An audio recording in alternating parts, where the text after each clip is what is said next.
को आग कहते हैं, तुझे को राख कहते हैं, जो अपना मुंह तार जाए उसे रघुराज कहते हैं। ये दो पंक्तियां मैनपुरी के लोकसभा उपचुनाव के परिणाम घोषित होने के बाद अखिलेश यादव और शिवपाल यादव के सामने सुनाई गई तो चाचा और भतीजे खिलखिलाकर हंस उठे।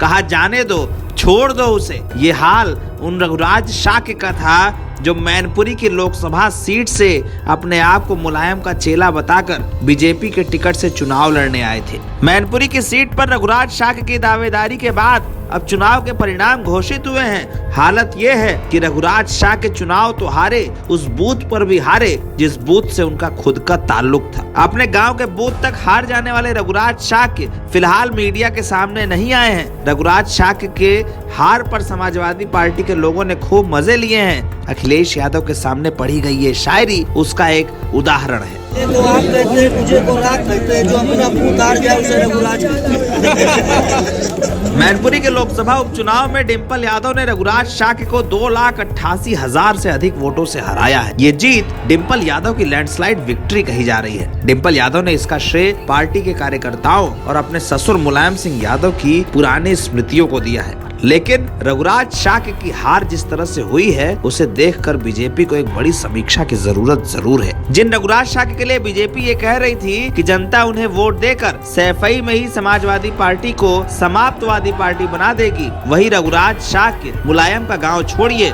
अपने गांव का बूथ भी नहीं जीत पाए हैं। और सैफई से ही समाजवादी पार्टी शुरू हुई है और सैफई से ही समाजवादी पार्टी को समाप्तवादी पार्टी बना देगा। बीजेपी को इस हार की समीक्षा की जरूरत है। हालांकि बीजेपी के लोगों ने ये बात कही है कि ये चुनाव नेताजी को सहानुभूति मिलने के कारण डिंपल यादव के पाले में गया है, लेकिन ये बात जानना जरूरी है कि रघुराज शाक्य आखिर अपने गांव के बूथ तक पर क्यों नहीं जीत पाए। रघुराज शाक्य की तमाम हार के पीछे समाजवादी पार्टी के वो बयान है जिसमें शिवपाल सिंह यादव जैसे नेताओं ने ये बात कही थी कि अगर रघुराज शाक्य उनके चेले थे तो उन्हें समाजवादी पार्टी छोड़कर जाना ही नहीं था। लेकिन रघुराज शाक्य पर वादा खिलाफी का आरोप ऐसा लगा कि गांव-गांव में उनकी हार होने लगी। हालत ये हुई कि पूरे परिणाम के बाद रघुराज को हार का सामना करना पड़ा और वो भी ऐसी हार जो 3.25 लाख वोटों के अंतर से थी। समाजवादी पार्टी अपने गठबंधन के 2 प्रत्याशियों की जीत से उत्साहित है। पार्टी ने ये भी कहा है कि अगर रामपुर में अन्याय ना होता तो वो इलाका भी हम जीतते।